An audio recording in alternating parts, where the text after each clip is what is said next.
Kita tuh sering banget ya, sibuk nyari tantangan di luar sana. Mikirin gimana caranya naklukin ini itu. Tapi, gimana kalau aku bilang, lawan paling berat yang bakal pernah kita hadapin, itu sebenarnya ada di dalam cermin? Yuk, kita mulai perjalanan buat kenalin musuh yang ada di dalam diri kita sendiri.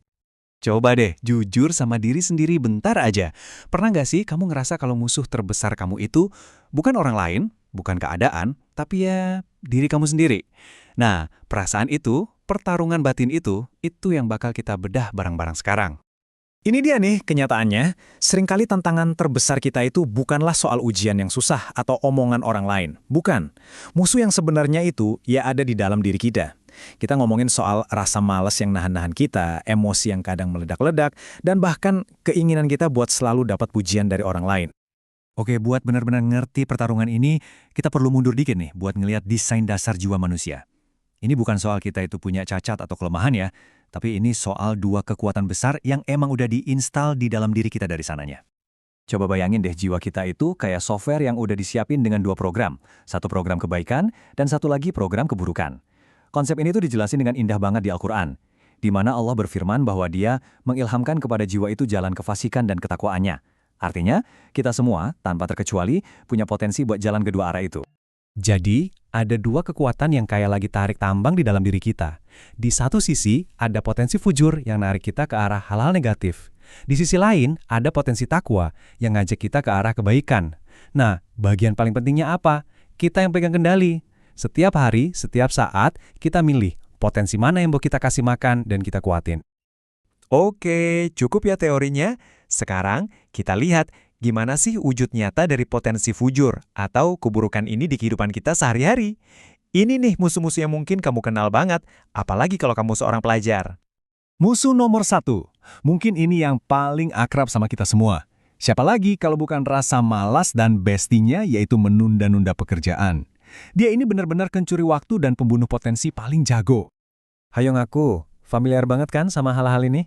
Tugas yang ditumpuk sampai deket deadline, sholat yang diakhir-akhirin, atau alasan andalan kita semua. Aduh, lagi nggak mood nih buat belajar. Tiap kali kita ngelakuin ini, kita sebenarnya lagi kalah satu rondeng lawan rasa malas. Tapi, jangan khawatir dulu, kita nggak dibiarin berjuang sendirian kok. Ada janji yang luar biasa di ayat ini. Kalau kita benar-benar bersungguh-sungguh buat ngelawan rasa malas ini, Allah sendiri yang bakal bukain jalan buat kita. Kuncinya itu cuma satu, langkah pertama. Tunjukin keseriusan kita, nanti pertolongan pasti datang. Lanjut, selain rasa malas, ada musuh lain yang seringkali lebih meledak-ledak, yaitu emosi dan ego kita yang nggak terkendali. Wah, ini sih medan pertempuran yang terjadinya di hati dan kepala kita sendiri. Pernah nggak lihat teman yang disenggol dikit langsung marah dan pengen balas dendam? Atau jangan-jangan kita sendiri yang suka susah nerima nasihat karena ngerasa paling tahu segalanya? Nah, itu semua tuh lampu kuning, tanda kalau ego dan emosi kita lagi ngambil alih setir kehidupan kita. Kita sering banget salah ngartiin kata kuat. Kita pikir kuat itu ya soal fisik, soal jago berantem. Padahal, Nabi Muhammad ngasih definisi yang jauh lebih dalam, orang yang paling kuat itu adalah dia yang bisa nahan amarahnya. Ngendaliin diri pas emosi lagi di puncak-puncaknya. Nah, itulah kemenangan yang sejati. Pernah nggak sih kamu punya ide keren banget, tapi nggak berani ngomonginnya? Nah, itulah musuh ketiga kita. Rasa takut gagal dan nggak percaya diri. Dia ini kayak tembok nggak kelihatan yang ngubur potensi kita dalam-dalam. Rasa takut ini beneran bisa bikin kita lumpuh loh. Kita jadi ngerasa, aku nggak cukup baik buat nyoba hal baru. Kita lebih milih diam di kelas daripada ngambil resiko salah ngomong. Hasilnya, potensi-potensi hebat yang ada di dalam diri kita jadi terkubur gitu aja. Sayang banget kan?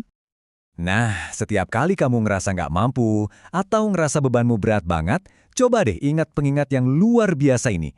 Ada jaminan langsung dari Tuhan loh, kalau Dia nggak akan pernah ngasih kita ujian yang lebih berat dari kemampuan kita buat nanggungnya. Jadi, pesannya tuh jelas banget. Kita ini mampu, kita bisa. Masalahnya, seringkali satu-satunya orang yang nggak percaya sama kemampuan kita, ya diri kita sendiri. Udah saatnya kita ganti cerita di kepala kita itu. Oke, musuh terakhir yang bakal kita bahas ini mungkin yang paling licik, yaitu jebakan mencari pengakuan dari orang lain. Pas kita ngelakuin sesuatu bukan karena tulus, tapi semata-mata cuma buat dapat pujian dan validasi dari orang. Contohnya gimana?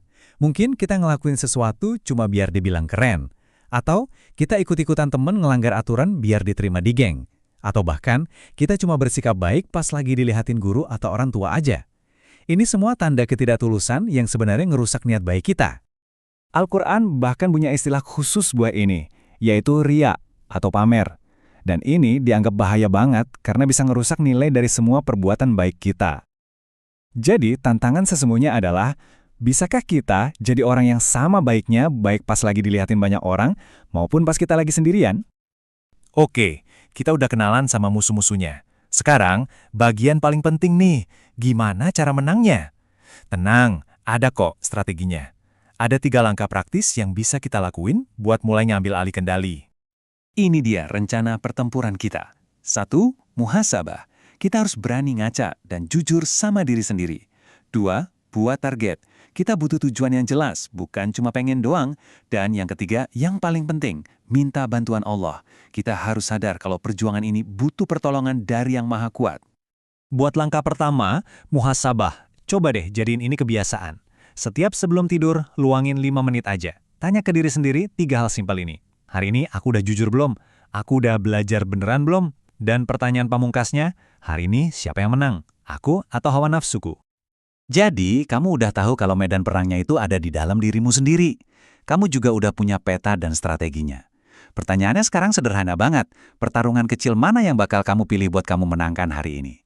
Ingat, kemenangan besar itu selalu dimulai dari satu kemenangan kecil. Pilihlah pertarunganmu sekarang.